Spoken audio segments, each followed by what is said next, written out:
Queridos, a palavra que eu gostaria de deixar essa manhã se encontra no livro de Atos dos Apóstolos, no capítulo 1, versículo 8, diz: Mas recebereis poder quando o Espírito Santo descer sobre vós e sereis minhas testemunhas, tanto em Jerusalém como em toda a Judéia e Samaria até os confins da terra. Havendo dito isto, vendo eles, foi elevado às alturas e uma nuvem o recebeu, ocultando-o dos seus olhos. Estando eles com os olhos fitos no céu, enquanto eles iam subindo, eis que junto deles se puseram dois homens vestidos de branco, os quais disseram: Homens galileus, por que estáis olhando para os céus? Esse Jesus que dentre vós foi recebido acima no céu virá, assim como para o céu o vestir.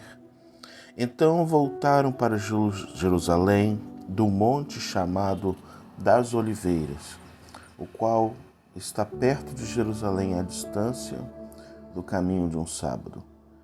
Entrando, subiram ao cenáculo, onde ficaram Pedro e Tiago, João, André, Filipe, Tomé, Bartolomeu, Mateus, Tiago, filho de Alfeu, Simão, o Zelote, e Judas, filho de Tiago. Todos eles perseveravam unanimemente em orações e súplicas com as mulheres e Maria, mãe de Jesus, e com os seus irmãos.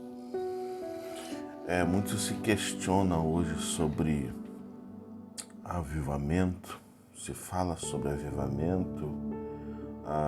Hoje o Evangelho, quando nós olhamos nas redes sociais, alguns canais, eles têm por alvo ridicularizar e não o Evangelho, mas certos movimentos que têm se levantado no nosso meio, né?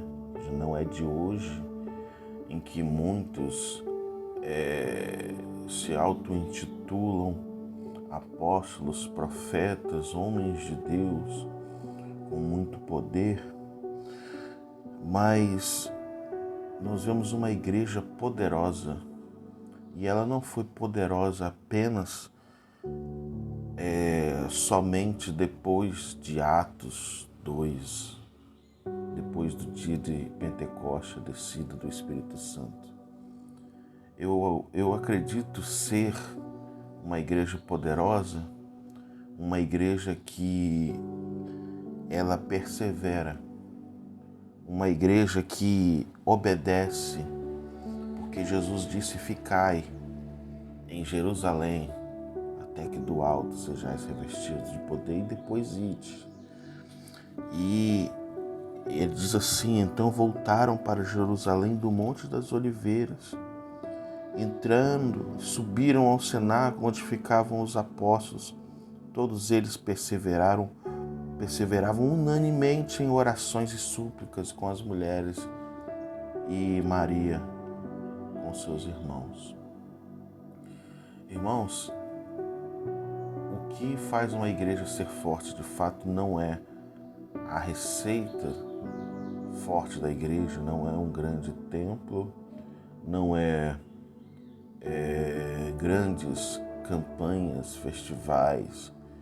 O que faz uma igreja ser forte é a capacidade de unicidade, é a capacidade de se manter uníssona numa só voz, num só propósito, a capacidade de poder se assentar à mesa todos os dias, perseverando em orações e súplicas.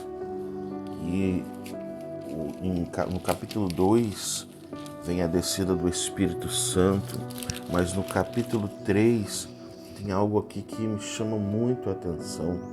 No capítulo 3, no versículo 41, diz assim: De maneira que foram batizados que de bom grado receberam a palavra.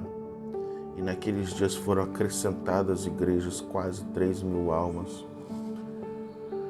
Olha, a gente precisa deixar bem claro que a figura da descida do Espírito Santo sobre eles, né? Porque o Espírito Santo já habitava neles, mas a figura do Espírito Santo agora descendo sobre eles mudou algumas coisas, mas outras coisas eles já possuíam. A primeira coisa que eu coloquei aqui foi que eles já pareciam com Cristo, porque Cristo, ele manda que eles assentassem à mesa e estivessem reunidos. E eles já faziam isso, já obedeciam. Eles ficaram em Jerusalém.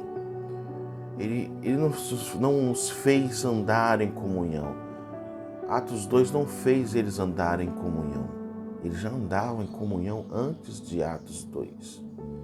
E não os fez ter o mesmo alvo após a descida do Espírito Santo. Eles já tinham o mesmo alvo antes da descida do Espírito Santo. Eles eram unânimes, perseveravam na doutrina.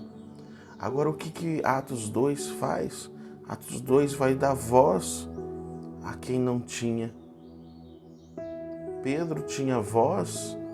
A Bíblia diz no capítulo 1, levantando-se naqueles dias Pedro para eleger então, né?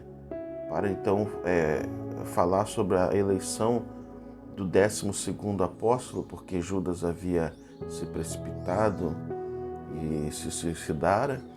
Então Pedro se levanta no meio dos apóstolos e agora ele vai ser um ganhador de almas a partir daquele evento em Jerusalém, no dia de Pentecostes, onde homens do mundo inteiro se encontravam ali. O Espírito Santo vai dar uma voz regional, uma voz que vai ecoar agora com muito mais profundidade. Outra coisa que Atos 2 faz é multiplicar. A igreja, ela cresce vertiginosamente, dia após dia. Então nós temos primeiro uma conversão de 3.000 almas. Depois, no capítulo 4, nós vemos já se chamar de uma multidão. A terceira coisa faz eles operarem em sinais e com muito mais ousadia. Só que existem coisas intrínsecas dentro da igreja que elas já estavam presentes. E isso faz ser uma igreja poderosa. Então, aqui no 3, 41, 42 diz assim: e perseveravam na doutrina dos apóstolos, na comunhão e no partir do pão e nas orações. E em toda a alma havia temor, e muitas maravilhas e sinais eram feitos por meio dos apóstolos. Todos os que criam estavam juntos e tinham tudo em comum. Vendiam suas propriedades e bens e repartiam com todos, segundo cada um havia de mister. E perseverando unânimes todos os dias no templo, repartindo o pão de casa em casa, comiam juntos com alegria e singeleza de coração, louvando a Deus e caindo na graça de todo o povo. E cada dia o Senhor acrescentava à igreja aqueles que iam sendo salvos. Então eles tinham comunhão, perseveravam na doutrina dos apóstolos, a comunhão no partir do pão, nas orações, havia o temor, eles estavam juntos, tudo eles tinham em comum, eles repartiam os seus bens, eles perseveravam unânimes no templo e partindo o pão em casa, comiam juntos com alegria e singeleza de coração. Este é o verdadeiro avivamento. Esta é a verdadeira igreja eficaz. Uma igreja que consegue ser unânime, consegue ser uníssona, consegue ter o mesmo propósito. Como aquele louvor que diz: só pra te adorar e fazer o teu nome grande e te dar o louvor que é devido. Estamos nós aqui. Deus abençoe vocês com essa palavra, no nome de Jesus.